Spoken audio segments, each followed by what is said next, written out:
Hello. আপনি কে বলছেন? ওমা, ফোন তো আপনি করলেন। এই মোবাইলটা আমার, আপনি কিভাবে পেলেন? পাইনি, মাটিতে পড়েছিল, জাস্ট উঠিয়ে সম্মান দিলাম। আপনি এই ফোনটার মালিক, এটা আমি কিভাবে বুঝবো? মোবাইলটা যে আমার সেই প্রমাণ দিয়ে নিব। আর মোবাইলের ওয়ালপেপারে তো আমার ছবি আছে। ফোনটা নিয়ে আমাকে উদ্ধার করুন। ধরুন, একটা জড় বস্তুর জন্য এভাবে ফিরে আসলেন। এটা যে আমার ফোন কিনা নিশ্চিত হবেন না? কোনটা যে আমার আর কোনটা যে আমার না, সেটা বুঝতে বুঝতেই তো জীবন পার হয়ে যায়। আপনি আসলে ভীষণ ভালো একজন মানুষ। আমি কি আপনার সাথে এক কাপ চা খেতে পারি? ভাইয়া শোনান, আপনি কিন্তু মোটেও ওর পক্ষ নিয়ে আমার সাথে একটা কথাও বলবেন না। যে বয়ফ্রেন্ড তার গার্লফ্রেন্ডের বার্থডেতে উইশ না করে রাত্রেবেলা ঘুমায় যায়, ওর সাথে আমার কোনো কথা নেই। আমি ওর সাথে কোনো কথাই বলবো। তোর এই কাজটা করা একদম ঠিক হয় না। তোর জায়গায় আমি থাকলে সারা রাত জেগেই থাকতো। এই জন্যই না তোর কোনো গার্লফ্রেন্ড নাই, দেখছোস? এগুলো ঠুনকো অভিযোগ, যা ওকে গিয়ে মানা। লাবণ্য শোনো।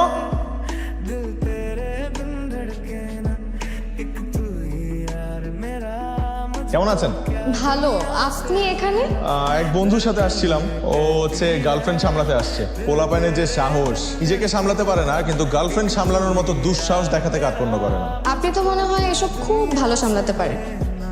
আমি এই দুঃসাহস দেখানোর সুযোগ পাইনি বা করিনি, দেখি আমি আজকে সিঙ্গেল। আচ্ছা, আপনাকে দেখলে বা আপনার ব্যবহারে তো একবারও মনে হয়নি। Very bad. কাউকে দেখে এরকম জাজ করা উচিত না কিন্তু। আসছি তাহলে। হ্যাঁ হ্যাঁ, ঠিক আছে, থ্যাংক ইউ। শুনুন, জি।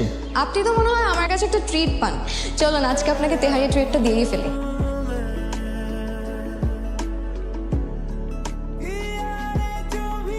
হ্যালো। আমাকে আসলে একটা সুন্দরী পরী কিডন্যাপ করে নিয়ে আসছে। কেন, তুই ছোটবেলায় পরীর গল্প শুনিস নাই? ছোটবেলায় তুই তেহারির গল্প শুনছিস, কিন্তু পরীর গল্প শুনিস না। দোস্ত, আমি আজকে আর পারবো না আসতে, তুই তোর মতো চলে যা।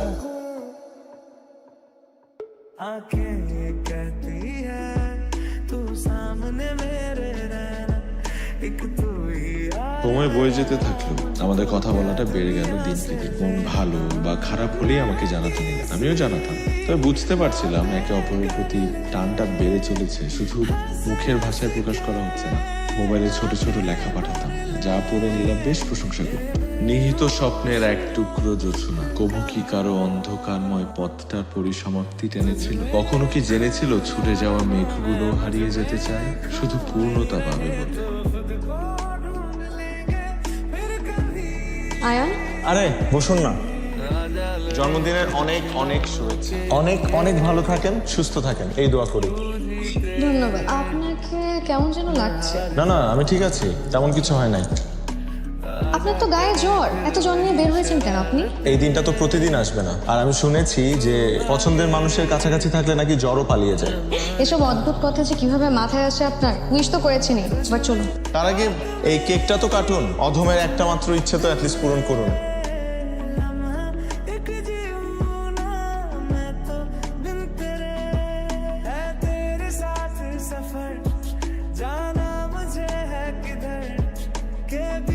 আয়ান আমার বাসায় বিয়ের জন্য চাপ দিচ্ছে।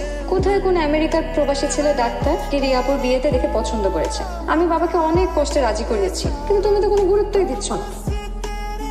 আয়ান, এইবার অন্তত বাসায় আমার কথাটা বলো। বাবার ভয়ে যদি এরকম আজীবন চুপচাপ থাকো, তাহলে কিন্তু পস্তাতে হবে। ঠিক আছে, শুধু একটু সাহস সঞ্চয় করছি, আমি আজকেই বলবো।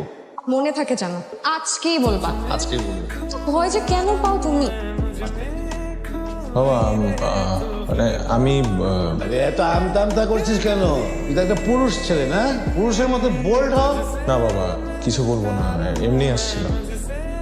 হ্যালো। বাসা জানিয়েছো? না, এখনো জানাতে পারিনি, তবে জানাবো। তুমি কি চাও? আমি সেই ডাক্তারকে বিয়ে করে আমেরিকা চলে যাই? চাইলে বলতে পারো। না, আমি এটা কেন চাইবো? আমি তোমাকে প্রচন্ড ভালোবাসি।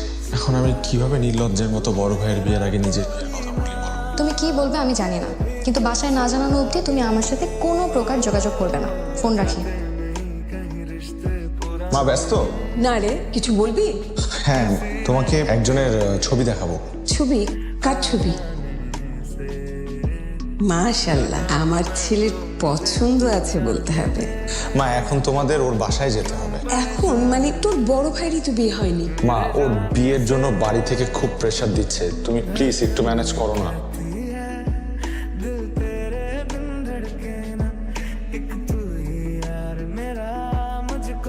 আপনি কি?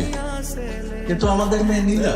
না না, আপনাদের কোথাও ভুল হচ্ছে। ও নীলা না। দেখুন, আমি আপনাকে বিয়ে করতে পারবো না, সরি। তোর মেয়ে মানে? এই বস এখানে। শোন, তোর ভাই জিয়ান ও এই মেয়েকে পছন্দ করে। আসলে আপনারা কিছু মনে করবেন না, আমার ছোট ছেলে আয়ান ও একটা মেয়েকে পছন্দ করে যার নাম নীলা।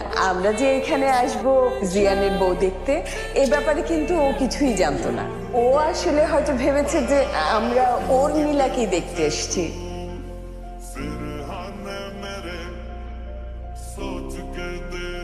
হ্যালো, অনেক বড় ঝামেলা হয়ে গেছে নীলা। এতক্ষণে ফোন দেওয়ার সময় হলো তোর?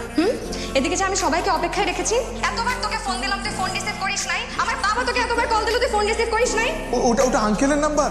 শোন, তোকে আমি বিয়ে করব না। তোকে সামনে আমি পেয়ে দিই, তোর পিঠে চামড়া বের করে আমি আমার হাজবেন্ডের ওয়ালেট বানাবো। নীলা নীলা নীলা, আমার কথাটা একটু শোনো। এখানে অনেক বড় একটা ঝামেলা হয়ে গেছে। আমি অন্য নীলার বাসায় চলে আসছি। যে নীলা তুমি না, মানে আমার বড় ভাই আরেক নীলাকে পছন্দ করে। আমি ভেবেছিলাম যে নীলা তুমি নীলা। নীলা, আমাকে মাফ করে দাও প্লিজ। তুই থাক তোর ভুল নিয়ে, তুই ফাইজলামি করছিস এখন আমার সাথে। আল্লাহ হাফেজ, তুই আমাকে আর ফোন দিবি না, ফোন দিবি না আমাকে, খবরদার। নীলা,